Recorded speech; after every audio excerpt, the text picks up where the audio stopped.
would you please help me in welcoming Sonia Firstenau to the stage?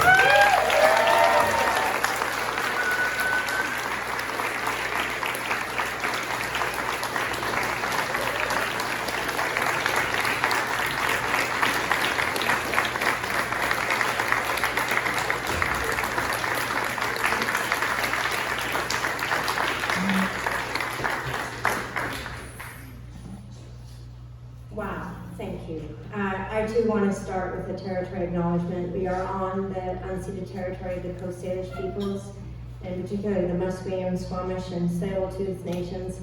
And it is a time right now in Canada's history that we have to recognize that the crossroads we're at needs to lead us, as Amita says, to decolonization and to recognizing that our history does not have to be our future. I want to thank everybody who's spoken tonight. David and I share the same disappointment about Site C and other things. I still find it a little trippy to be talking to David Suzuki. I was watching The Nature of Things last Sunday with my 12-year-old daughter, and it was David's daughter who was on about the orca up in the Broughton Archipelago. And I thought, wow, I used to sit on the couch when I was 12 years old and watch David Suzuki with my dad, and now I'm watching a show with my daughter, and I'm going to see him next week. It is, honestly, it is trippy.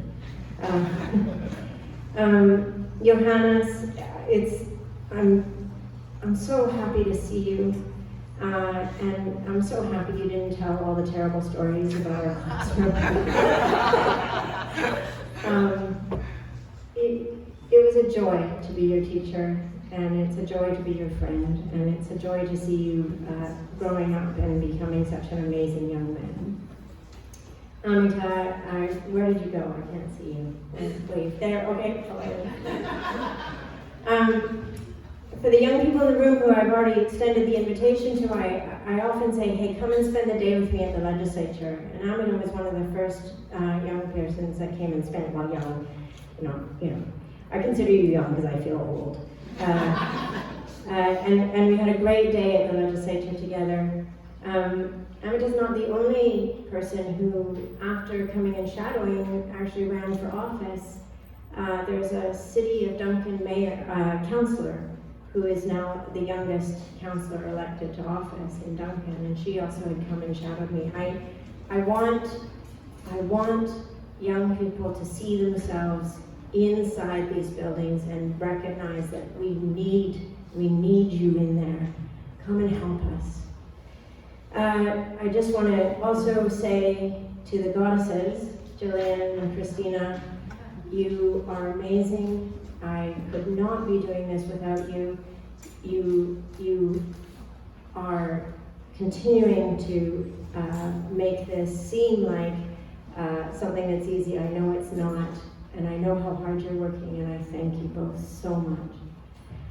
And to all of you for coming. I'm really excited to be here in Vancouver, and I'm really excited to see this room, and I'm very excited about the future of the BC Green Party.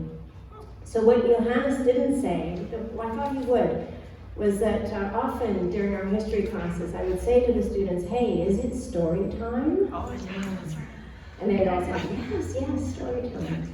Because I always tried to hook stories into what I was teaching in history because I felt that it would help make things make more sense. And so it's story time.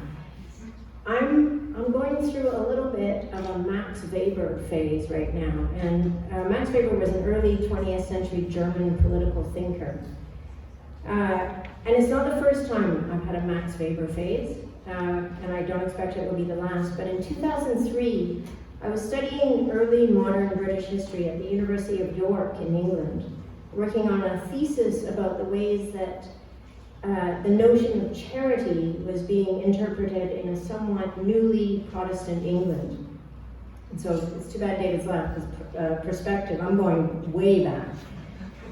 And so as any historian studying the Reformation in England would do, I turned to the thinker, Max Weber. He was a political economist who famously developed the idea of the Protestant work ethic and linked that to the beginnings of capitalism. My own work ethic failed me. I decided that rather than pursue a PhD in Northern England, I'd come home, work as an administrator for a national grassroots organization whose goal was to eliminate the worst aspects of global poverty, have 2 babies, and go back to UVic and get my education degree. Okay, my work ethic didn't fail me. My desire to be an academic faded over the course of one very dark and dreary winter in York, during which I was dogged by a question a Danish friend had put to me at the beginning of my work. He said, "How does this thesis help the world?" And I couldn't come up with an answer after a year. And so happily home on Vancouver Island with my growing family, my husband Blaise and I embarked on another kind of political education by rewatching the entire series of West Wing. You want to know how I got here? President Bartlett. So season 4, episode 17, President Bartlett is talking to his wife Abby, and he brings up Max Weber. He says, German thinker Max Weber said that politics is the slow boring of hard boards. There's been many, many years since I've watched West Wing, but that line has stuck with me over these last couple of weeks, in particular in the legislature, and it has resonated very deeply. We have some very hard boards to bore through in BC legislature. Just this week, we had a question period during which the NDP and the Liberals debated over which of them is more supportive of the oil and gas industry. It was the Premier who made the case for the NDP. In his response to Shirley Bond, he said, "She will also know it was an NDP government that put in place a flexible, competitive arrangement with the LNG sector so that we could land the first final investment decision in BC history."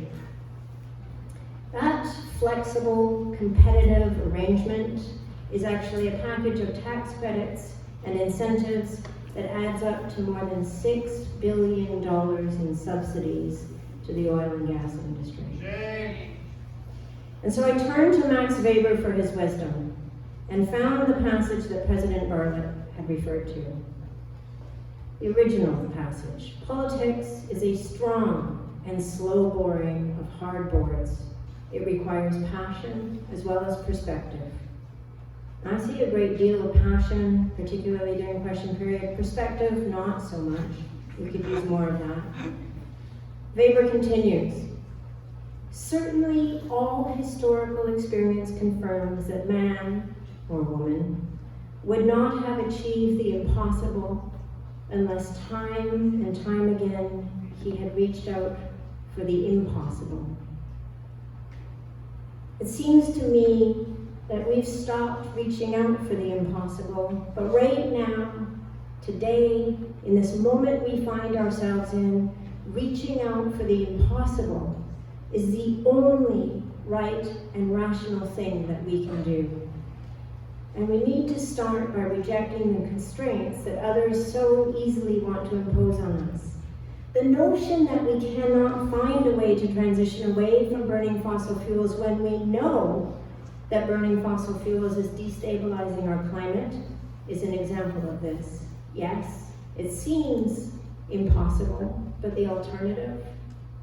How does that get to seem possible? The notion that we can't solve the crisis of inequality when it is causing such deep suffering for our fellow humans and undermining the social and political stability of our societies. I do not accept that it's impossible for us to share more equitably with each other and the natural world. The notion that reconciliation and addressing the deeply rooted injustices of our colonial history is just too difficult when we know that the status quo causes terrible harm to Indigenous peoples who have lived here for thousands of years. It's not impossible, but it is absolutely necessary. I've studied history. It is the unrelenting tale of humans reaching for and achieving the impossible. Stand in a Byzantine mosque or a Gothic cathedral, look at an airplane flying overhead, consider the mainframe computer that you all have in your pockets and tell me that we haven't achieved the impossible. And now in this moment we find ourselves in, when Indigenous and non-Indigenous youth across this country are standing up to say to decision makers, I reject your limited imaginings for my future. Now is when we must reach for the impossible. Weber's passage on politics continues. To reach for the impossible, he says, man or woman must be a leader. And more than a leader, he must be a hero as well, in a very sober sense of the word. And even those who are neither heroes nor leaders must arm themselves with the resolve of heart that can brave even the failing of all hopes. That is necessary right now. Otherwise, we shall fail to attain that which is possible to achieve today. There are a lot of people arming themselves with that resolve of heart today. And I think that there are moments for all of us when we are feeling the failing of all hopes. For me, the deepest sorrow is the sorrow I feel when I consider the degraded world each successive generation has received, most heartbreakingly articulated by J.B. McKinnon in his book, The Once and Future World. He points out that we all accept the world as we inherit as whole, because we cannot know what it was like before. And so each generation makes normal what is the previous generation's degraded world. McKinnon calls for a rewilding, an age of restoration, so that we can reconnect not only with the beauty of the natural world, but also with our own true nature. This is also articulated by philosopher Charles Eisenstein, who speaks of the more beautiful world our hearts know is possible. Let's imagine that world. A world that we could feel excited and hopeful to pass on to our children and their children, and then let's start reaching for it relentlessly, tirelessly, and with the resolve of heart that can brave even the failing of hope. Weber finishes his short reflection with this. Only he or she who is certain not to destroy himself in the process should hear the call of politics. He must endure even though he finds the world too stupid or too petty for that which he would offer. In the face of that, he must have the resolve to say, and yet. For only then does he hear the call of politics. This notion of and yet in so many ways captures the experience of politics for me these last 3 years. I have indeed found the world that I'm in at times too stupid or too petty. The legislative chamber can seem like a place where games are played and perspective is lost, and yet I have also found a deep sense of purpose and commitment to the work of trying day after day to make things better. There have been terrible and painful disappointments. Site C, supported by the other two parties. An LNG giveaway, supported by the other two parties. And yet, had we not persevered, sometimes from passion, sometimes for perspective, what changes would not have come to BC or been undone? The banning of corporate and union donations, the removal of big money from politics, the disinfectant of sunlight onto the world of lobbying, the reform of the professional reliance system, which is what compelled me to run for office, and the reform of the environmental assessment process, the introduction of an economic framework for climate action with Clean BC, and the Climate Accountability Act. So we are holding government to account every year now. And the passage of the Declaration of the Rights of Indigenous Peoples. None of these are works that are finished, but all of them have at least begun. And 4 years ago, this list would have been considered by many as a collection of impossible goals. I think it bears some reflection when we consider that list, which is not by any stretch a complete or exhaustive list of the accomplishments of the BC Green Caucus in the last 3 years. Consider whether you can think of 3 non-government MLAs in the history of BC or 3 non-government MPs in the history of Canada who could point to that kind of list of outcomes. And so, when people ask us whether to tear things down or not, Adam and I agree, we are not here to do politics the same way it's been done by the old tired parties. We are here to make change, to build, to transform, and we're just getting started. Today I release the first plank of my leadership platform as a vision for a resilient economy that puts the health and well-being of the people of BC at the center of that economy. It's time for us to put the economy into service to the people of British Columbia by introducing health and well-being budgeting and genuine progress indicators so that we can know how we are doing to ensure that healthy people and a healthy environment are the pillars of our healthy economy. I am feeling armed by a growing resolve of heart as I imagine a future for our province that rejects the notion that we can't reach for the impossible. Join me.